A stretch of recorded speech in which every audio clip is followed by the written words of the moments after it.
মুন্সিগঞ্জ থেকে কিভাবে আমরা বাংলাদেশের সবচেয়ে জনপ্রিয় স্পট টাঙ্গুয়ার হাওরে গিয়েছিলাম সেটা তো আপনাদের মাঝে গতকালকের ভিডিওতে শেয়ার করেছি।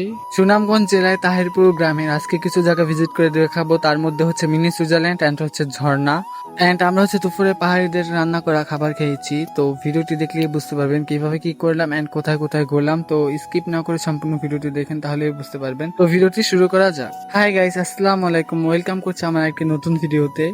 আশা করছি সকলে অনেক ভালো আছো। আজকে চলে যাচ্ছে হচ্ছে সুনামগঞ্জ জেলার তাহিরপুর গ্রামে কিছু জায়গা ভিজিট করার জন্য। তো আগের ব্লগে হচ্ছে সকালের পাট দেখিয়েছিলাম, তো এখন হচ্ছে আমরা দুপুরবেলা তো গোসল করার পর হচ্ছে আমরা ডাইরেক্ট চলে আসলাম হচ্ছে সুনামগঞ্জ তাহিরপুর গ্রামে। তো এখান থেকে হচ্ছে আমরা সবগুলো জায়গা ভিজিট করব। তো সর্বপ্রথম হচ্ছে আমরা চলে যাব হচ্ছে খাবার খাওয়ার জন্য, কারণ আমরা হচ্ছে দুপুর 12টা বাজে হচ্ছে টাঙ্গুয়ার হাওর ওয়াচ টাওয়ারে গোসল করেছিলাম। তো আমাদের এখানে আস্তে আস্তে প্রায় একটার মতন বেজে যায়, তাই হচ্ছে আমরা একবারে খাওয়া দাওয়া করি তারপর হচ্ছে ঘুরতে বের হয়ে যাব। তো আমরা হচ্ছে মুন্সিগঞ্জ ট্যুর গ্রুপ থেকে যে প্যাকেজ নিয়েছিলাম তার মধ্যে হচ্ছে সকালে এন্ড হচ্ছে দুপুরে খাবারের ব্যবস্থা ছিল। তার জন্য হচ্ছে তারা একটি রেস্টুরেন্টে আমাদের নিয়ে যাচ্ছিল। তো আমাদের বোট যেখানে দাঁড়া করেছিল, তো সেখান থেকে প্রায় 10 থেকে 12 মিনিটের মতন সময় লাগে রেস্টুরেন্টের এখানে হেঁটে যেতে। আমি ফার্স্ট টাইম হচ্ছে পাহাড়িদের হাতে রান্না খাবো।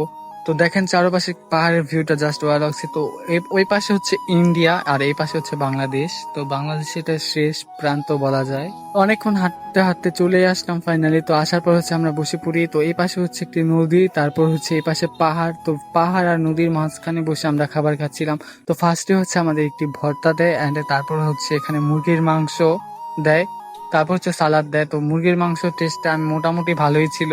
মানে পাহাড়িদের রান্না হাত মানে কেমন জানি, মানে তারা হচ্ছে অনেক মশলা বেশি খায়, তা যার কারণে হচ্ছে আমার কাছে বেশি একটা ভালো লাগেনি। এন্ড এর সাথে ডালও ছিল। তো তারপর হচ্ছে আমরা খাওয়া দাওয়া করার পর হচ্ছে চলে আসলাম একটি গাড়ি রিজার্ভ করার জন্য। তো এখানে হচ্ছে আপনারা বাইক এন্ড হচ্ছে অটো, তারপর হচ্ছে আরেকটি গাড়ি আছে সেগুলো পেয়ে যাবেন। তো এখানে হচ্ছে বাইক জনপ্রতি 900 টাকা করে চাচ্ছিল, যা আমাদের কাছে অনেক বেশি মনে হয়েছে। আর অটো ভাড়া চেয়েছিল আমাদের কাছে 1500 টাকা। তো আমরা অনেকক্ষণ করার পরও হচ্ছে তারা 1200 টাকায় রাজি হয়। আপনারা যারাই যাবেন তারা হচ্ছে অটো বা বাইক ভাড়া করার সময় একটু দামাদামি করে নেবেন, কারণ আপনাদের নতুন দেখে তো তাই হচ্ছে তারা ভাড়াটি বেশি চায়। তো আমরা হচ্ছে যে অটোটা ভাড়া করেছিলাম সে হচ্ছে আমাদের এখানকার যতগুলো এরিয়া আছে ঘোরার মতন, তো সবগুলো জায়গা নিয়ে যাবে এন্ড আধা ঘন্টা করে সময় দিবে। তো আমাদের সময় দিয়েছিল হচ্ছে 1টা থেকে 4টা পর্যন্ত। তো 4টা বাজে হচ্ছে আমাদের ভোটে উঠতে হবে, কারণ আমাদের আবার বাসায় ব্যাক করতে হবে। তার জন্য হচ্ছে আমাদের 4 ঘন্টার মতন সময় দেয়।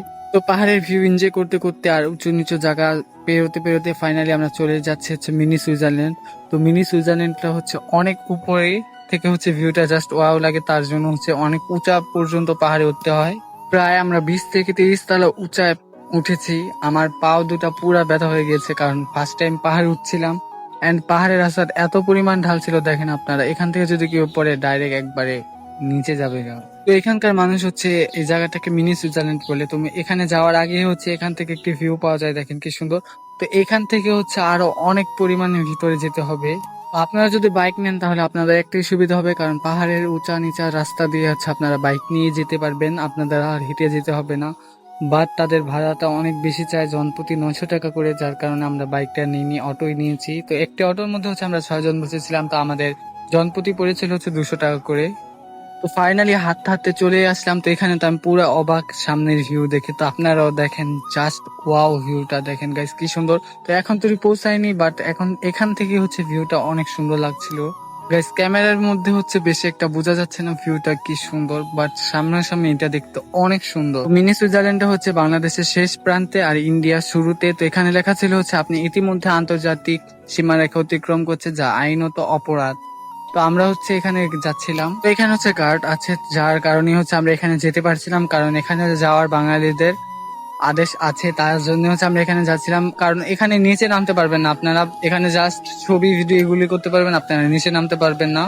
তো নিজের চোখে দেখতেই পেলেন মিনি সুইজারল্যান্ডটা দেখতে কি পরিমাণে সুন্দর। তো চারপাশে নীল পানি এন্ড চারপাশে পাহাড়, জাস্ট ওয়াও ভিউটা আপনারা দেখেন, ভিউটা কি সুন্দর লাগছে।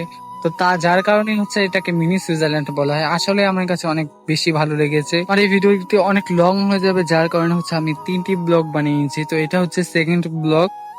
তো তারপর হচ্ছে আমরা চলে যাচ্ছিলাম হচ্ছে ঝর্ণা দেখার জন্য। তো সে আবার পাহাড়ের উঁচায় উঠতে লাগবে। তো অনেকক্ষণ হাঁটাহাঁটি করার পর ফাইনালি ঝর্ণার সামনে আসলাম, বাট ঝর্ণা থেকে পুরাই হতাশ, কারণ ঝর্ণায় পানি ছিল না and অনেক ছোট ছিল।